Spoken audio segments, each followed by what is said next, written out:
Die Hosts unserer heutigen Podcast-Empfehlung sind JournalistInnen und sie sind jüdisch. Ihr Podcast ist eine Informationsquelle für alle, die die Nachrichtenlage rund um das jüdische Leben besser verstehen wollen. Hi, I'm Yonit Levy in Tel Aviv. And I'm Jonathan Friedland in London. And we are Unholy. It's the new podcast giving the two, let's face it, it's two Jews on the news. That's what it is, Yonit. It's you and me going through whatever has been happening.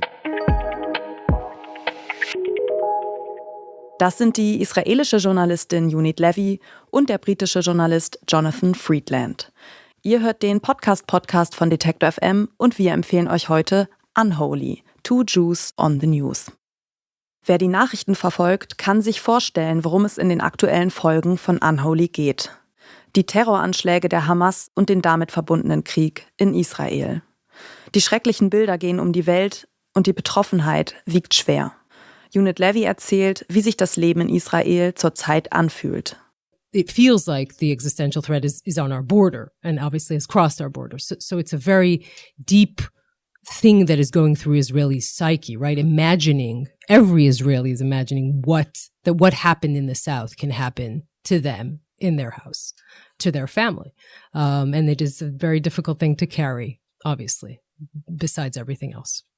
Yonit Levy vom israelischen Nachrichtensender Channel 12 und Jonathan Friedland von der britischen Zeitung The Guardian sind zwei weltweit bekannte JournalistInnen. Levy lebt und arbeitet in Israel. Ihre Perspektive, die Ängste und Sorgen, mit denen sie momentan zu tun hat, habt ihr eben gehört. Gemeinsam mit Jonathan Friedland hostet sie den Podcast Unholy, Two Jews on the News. Friedman lebt in London und auch dort sind die Auswirkungen der Anschläge auf Jüdinnen und Juden in Israel zu spüren. Look, I think anybody, it's not everybody, obviously, but most Jews around the world will know people, they'll have family, they'll have friends in Israel. They are getting those messages in which people say, it's, my ex-wife's brother, it's my friend, it's my daughter's friend, it's somebody put it to me, it's the children of my friends and the friends of my children. Trotz all der Grausamkeiten marschieren vielerorts Demonstrierende mit palästinensischen Fahnen und pro-palästinensischen Parolen. Zum Beispiel in Berlin, Washington, Sydney und London. These, are not protests or demonstrations against Israel's response that you might think, the usual pattern of pro-Palestinian protesters protesting at Israel taking action with, military attacks on sites in Gaza or anything like that.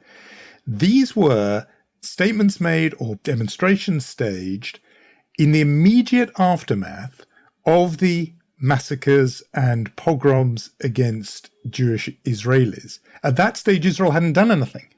When the organizers of the march that happened in London sent out the message saying, let's gather, Similarly, those people who are saying, let's celebrate. This is, I think, a big jolt for diaspora Jews in this sense. It's entered the language now, this phrase from Dara Horn and her book, People Love Dead Jews.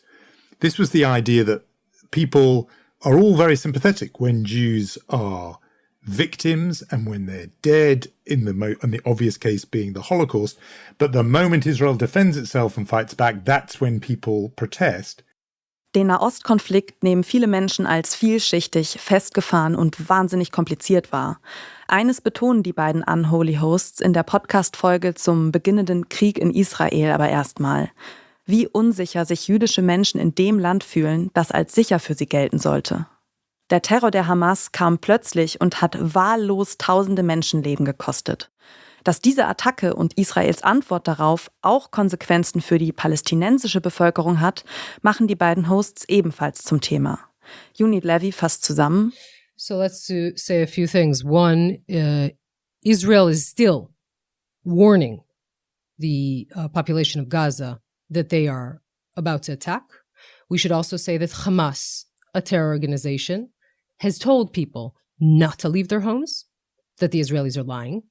And what you understand from putting one and one together is that Hamas wants the effect of a massacre. That is one thing to say. Gaza has another border. We should remind everyone. It has another border with everything that has to do with humanitarian help for the population of Gaza. Egypt, for now, has said that it would not accept refugees. I need to pause on this because I think that we should say a few things. This is not another skirmish between Israel and Gaza. This is a moment that will determine if we can live here or not. Because if this happened once, the 2,000 terrorists crossed the border and murdered children in front of their parents, it can happen again unless something is done. Unholy ist ein Podcast, der dabei hilft, neue Perspektiven einzunehmen. Perspektiven, auf die Nichtjüdinnen und Nichtjuden wahrscheinlich nicht so ohne weiteres kommen. Die aktuellen Folgen sind aufgrund der schrecklichen Umstände natürlich sehr düster. In früheren Episoden geht es zum Beispiel aber auch mal ums Altern oder um die Netflix-Serie Tiger King. Außerdem sind häufig auch GästInnen bei Unholy zu hören. Produziert wird der Podcast von der israelischen Keshet Media Group. Jeden Freitag erscheint eine neue Folge. Das war der heutige Hörtipp, frisch aus der Redaktion vom Podcast Radio Detektor.fm. Wenn euch unsere Tipps gefallen, schenkt uns ein Like in eurer Podcast-App oder schickt uns eine Mail an PodcastPodcast@detektor.fm mit eurem Lieblingspodcast. Dieser Tipp kam von Julia Segers. Redaktion Ina Lebetjew, Johanna Voss und Doreen Rothmann. Produziert hat die Folge Henrike Heidenreich und ich bin Caroline Breitschädel. Und morgen empfiehlt euch der deutsche Journalist und Autor Hajo Schumacher seinen Lieblingspodcast. Wir hören uns.